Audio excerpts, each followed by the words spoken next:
After a long time আমি একটা scenery পেন্টিংয়ের কাজ করলাম। আপনারাও অনেক দিন পর আমার পেজে এই ধরনের কাজ দেখতে পাচ্ছেন। আমি আগে এগুলোর কাজ অনেক বেশি করতাম, বাট এখন হঠাৎ করেই চারপাশে অনেক আর্টিস্টরা এই পেন্টিংগুলোর কাজ করছে, আর চারপাশে খুব ডিমান্ডও বেড়েছে এই সিনারি পেন্টিংগুলোর। তো সেই জন্য ভাবলাম যে আমি একটা কাজ করি। তো এটার ক্যানভাসের সাইজ হচ্ছে যে 25x45। তো ভাবলাম যে একটা ল্যান্ডস্কেপ টাইপের পেন্টিং করলে অনেক বেশি সুন্দর লাগবে। এই সাইজের ক্যানভাসগুলোতে ল্যান্ডস্কেপের পেন্টিং অনেক বেশি সুন্দর লাগে। তো পিন্টারেস্ট থেকে একটা ল্যান্ডস্কেপের পেন্টিং আমি চয়েস করি, ওটাকে রেফারেন্সে রেখে আমি পেন্টিংটা করি।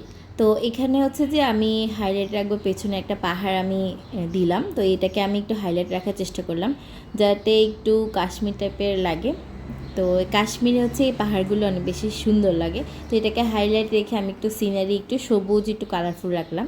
তো আপনারা অবশ্যই কমেন্ট করে জানাবেন যে আমার এই ফুল ডিটেলস পেন্টিংটা কেমন হয়েছে। আর চাইলে আপনারা যে কোনো সাইজে আপনারা কাস্টমাইজ করে সিনারি পেন্টিং অর্ডার করতে পারেন।